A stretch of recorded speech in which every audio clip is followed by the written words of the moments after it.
This is what we're panicking over. This is what we're having a moral panic over.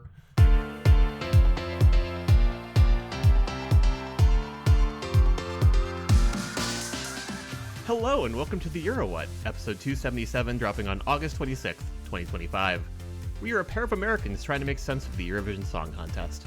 I'm Ben Smith, and I'm here with my co-host, Mike McComb. Hey, Mike. Hey, Ben. In this season finale episode, we have a list of 69 Nice. things about Eurovision. Spoiler, I guess, this is going to be one of our goofier episodes. This one is just kind of like, we had this idea of like, okay, we're going to do the end of the season. We should do something a little bit lower effort, because like in the background of this summer, I have been moving apartments. There's been travel. We were briefly together at SporkleCon in Chicago. I'm just like, hey, there's a lot of stuff happening. Let's just figure out something that'll be fun and just sort of a nice little cleansing sorbet before we dive into all of the next Eurovision season. And on the surface, just like, what if we thought of one nice thing for each of the Eurovision editions? Easy, not too hard. Wait a minute, we have to review 69 previous contests on some level. Yeah, and there are a number of those, particularly, I would say the 60s and a good chunk of the 70s, where it's like, my exposure is minimal, so a lot of skimming happening before this episode. Yes. Yeah, so just like, this one's going to be a goofy one, folks. Please just buckle in and enjoy the ride. Shall we just dive in? Yeah. And we're just going to list these things. We're not going to go into context or any deep explanations. This is also kind of setting up our Trello board. It was looking a little thin, so possible future episode topics coming out of this. So win-win for everybody, we hope. So Yeah. All right. So Eurovision number 1. Lugano, Switzerland. I just love that the jury situation has always been a mess. It's just like, the jury was in a room and they made their decisions. Do we have the points? No. Do we know who came second? No. Just Switzerland hosted and Switzerland won. End of discussion. 1957, Frankfurt, Germany. Introduced a lot of the structures we recognize today. One song per country, no voting for your own country, public reveal of the jury scores. For 1958, Hilversum, Netherlands. This is where we get Domenico Modugno's Volare, which is one of the only Eurovision songs to be nominated for Grammys, so heck yeah. 1959, Cannes, France. Kicked off the Eurovision Podcrawl, which we've been doing all summer. So shout out to ESC Insight, who covered that starting off the Podcrawl. 1960, London, United Kingdom. The appearance of Luxembourgish as a language, that just delights me. Just any of the small languages, and like this one appearing very early on, great to see. 1961, Cannes, France again. Luxembourg says gay rights, en français, with Nous les hommes heureux, performed by Jean-Claude Pascal. 1962, Luxembourg City, Luxembourg. We are 7 contests in, and we have already had one person appear 4 times, Food Leclerc. I covered this way back in episode 94. Just all the times we've had repeat performances, but like, it's wild to me that like we have, well, I mean, it's not that wild given the nature of the contest in the early years, but 4 times. 1963, London, United Kingdom. Denmark's Dansevice is the oldest song with a perfect record in the ESC 250, and well deserved. All right, 1964, 9th Eurovision, Copenhagen, Denmark. There's a stage invader. We are 9 Eurovisions in, and there's a stage invader. Shout out to that Eurovision site. They are dropping their Podcrawl episode this week. They're going to be talking about Copenhagen when they host it for the first time, so check that out. 1965, Naples, Italy. Ireland and Sweden face off for the first time. Neither one wins, but Ireland did finish higher in the standings. 1966, Luxembourg City, Luxembourg. Look, there's not a lot of cities to host in Luxembourg. It's going to be Luxembourg City. That year, we have the first black singer. The Netherlands sent Millie Scott as their representative. Hooray, diversity. 1967, Vienna, Austria. Showing feet before it was a meme. Shout out to the Wind Machine podcast that covered the 1967 contest in the Eurovision Podcrawl. All right, Eurovision 13, 1968. We are in London, the United Kingdom. Given Cliff Richard's outfit, I was very tempted to just make my note here. Yeah, baby! But no, Jedan, this is also when Yugoslavia sends Jedan Dan, a song I have unsuccessfully tried to make happen in the ESC 250. It's not happening, but I just like I just like the Dubrovnik Troubadours, and I think you should too. 1969, nice. Madrid, Spain. Everybody wins. Yay! Everybody was very happy about that. Just kidding. 1970, Amsterdam, Netherlands. Lots of people weren't happy about that. There was a boycott. There were only 12 nations. This creates a problem. What do? We create postcards. They fill up the broadcast. Now we have postcards. Hooray! 1971, Dublin, Ireland. All the participating countries are required to produce a preview video of their entry and broadcast the preview videos of other competitors ahead of the contest. 1972, Edinburgh, United Kingdom. This is the only time the contest has been hosted in Scotland. I think that's neat. I think they should host it in Scotland again. 1973, Luxembourg City, Luxembourg. The snipers are here for your protection. Please, no standing ovations. All right, the 19th edition, 1974, Brighton, United Kingdom. There are so many good things about this one. It was very hard to try and think of one, given that we have covered some of those things. It would be very easy to just say ABBA here, but I'm not going to. Instead, I'm going to say just sort of the part of the broadcast where they're like, ladies and gentlemen, Les Wombles. 1975, Stockholm, Sweden. After Sveriges Radio almost goes broke hosting the contest, cooperative economics was introduced for future editions. 1976 in The Hague in the Netherlands. Greece's entry is just a diss track towards the whole invasion of Cyprus by Turkey, which is wild. We've covered that on the show, episode 206. 1977, London, United Kingdom. First time the contest is held in May. Thanks, unions. 1978, Paris, France. This is the first appearance of new scrutineer Frank Naif. 1979, Jerusalem, Israel. Hallelujah's a really good song, y'all. 1980, The Hague, Netherlands. Israel has won twice. They don't have the money to host again. There's a lot of scuttlebutt. All of a sudden, it's in The Hague again. So they're just like, we are literally pulling the 1976 stuff out of storage. I think it's neat that they recycled. I also think it's neat that they have like the little phone sequence where they have like 20 little phones. 1981, Dublin, Ireland. The International Red Cross hosted a fundraiser gala called Songs of Europe to celebrate 25 years of Eurovision, and all but 8 winners participated in the event. 1982, the 27th Eurovision in Harrogate, United Kingdom. Ralph Siegel finally wins. He has been submitting songs for so long, and finally he gets it for Germany, even though I think that Genghis Khan, come on guys. But Einbriessen Friesen is a suitable replacement. 1983, Munich, Germany. Australia got to see what all the fuss was about for the first time. 1984, Luxembourg City, Luxembourg. This one has the youngest host. They were 19 at the time. 1985, Gothenburg, Sweden. Norway finally wins, with the lowest winning score of the 12 points jury era. However, I did the math and did the points per group tabulation, and with a score of 6.83, it puts Lethetsvinge between Ziti Brony and Molitva. The 1986 edition held in Bergen, Norway. The logo for this one looks like a Hershey Symphony chocolate bar, and I think that's neat. 1987, Brussels, Belgium. Belgium is the final OG Eurovision participant to host the contest. And shout out to 12 Points from America. They talked about this in their episode for the Podcrawl.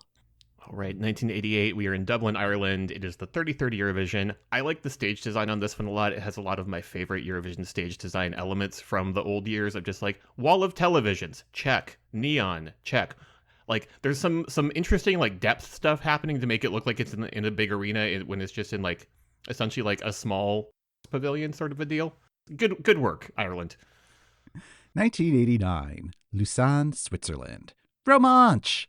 For 1990, Zagreb, Yugoslavia. We covered a lot on our episode of the Podcrawl, and one thing that I don't recall shouting out that is one of my favorite things about this particular Eurovision is host Helga Vlahovic's sweater. Just sort of like the fanciest gem sweater you can think of. It really was a good look, and yeah, I think it still holds up today. So yes.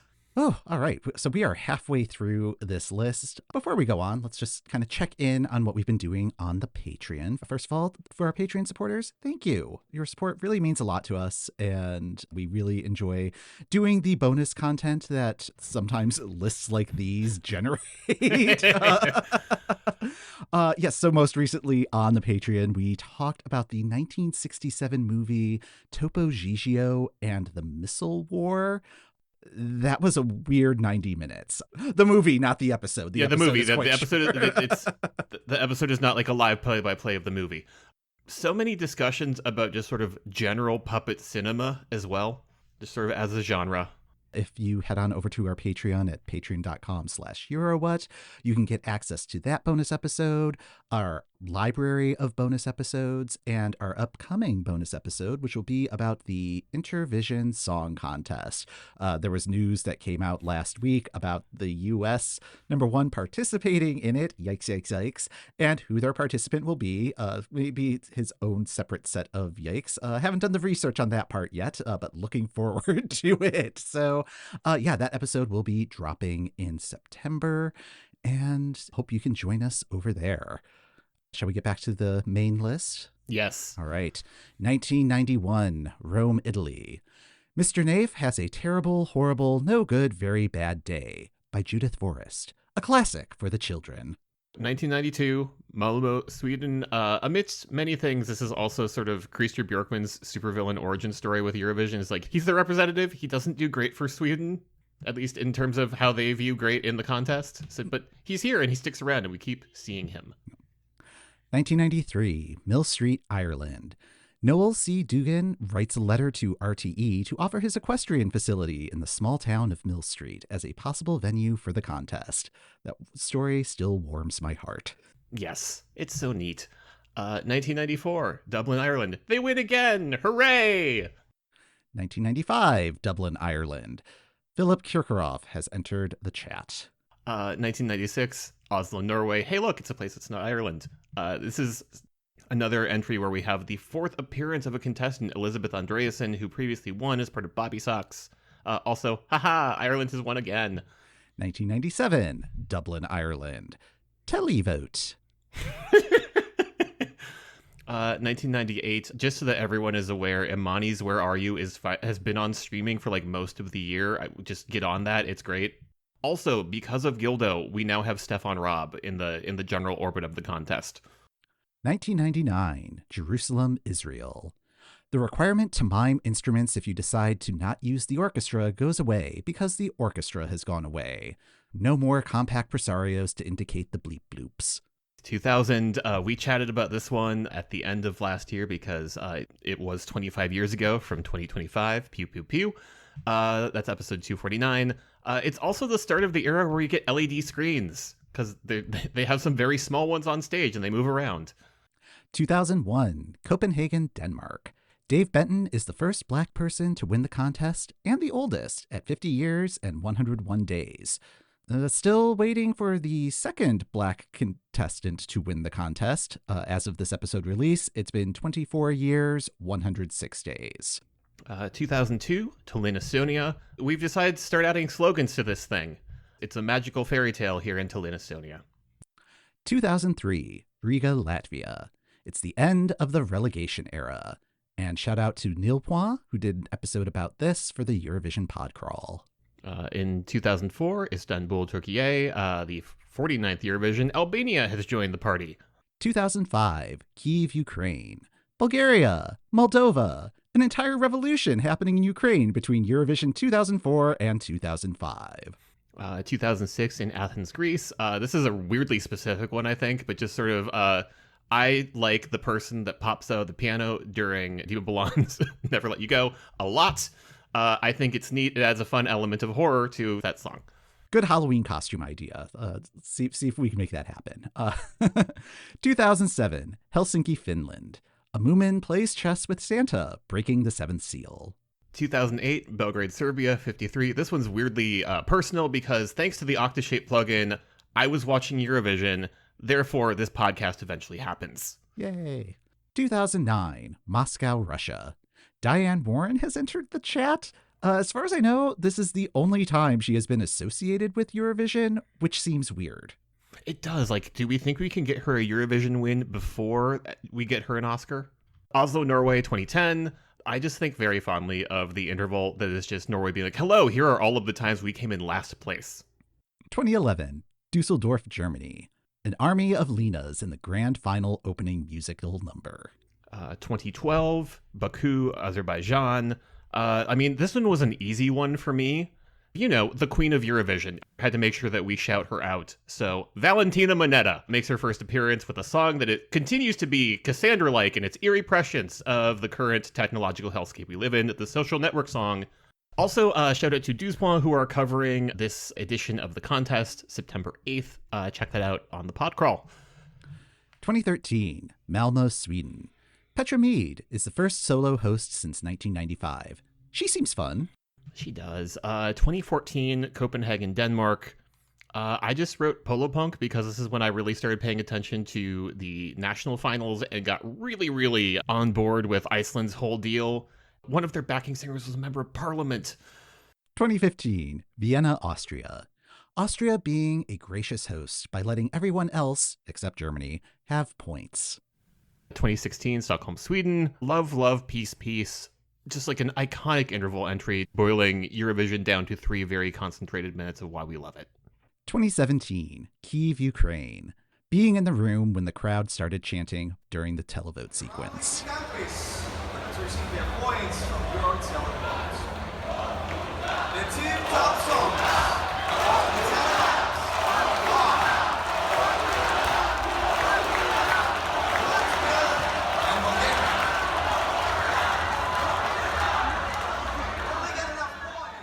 Uh, 2018, Lisbon, Portugal. The IKEA wardrobe farce that was the final performance of Moldova's Doritos. It is such a great example of not needing to have a bunch of pyro or stagecraft and just being able to do something very compelling. Because like I have a copy of that saved on my hard drive just because I want to be able to watch it. 2019, Tel Aviv, Israel. North Macedonia debuts its new name and wins the jury after Euro Bruno teaches the EBU how to use sort in Excel. Eurovision 65, 2021, Rotterdam, the Netherlands. The Cypriot church getting in a tizzy over taco tamale. Yeah, that's Mahmoud. This is what we're panicking over. This is what we're having a moral panic over. 2022, Torino, Italy. And Ukraine, the public has given you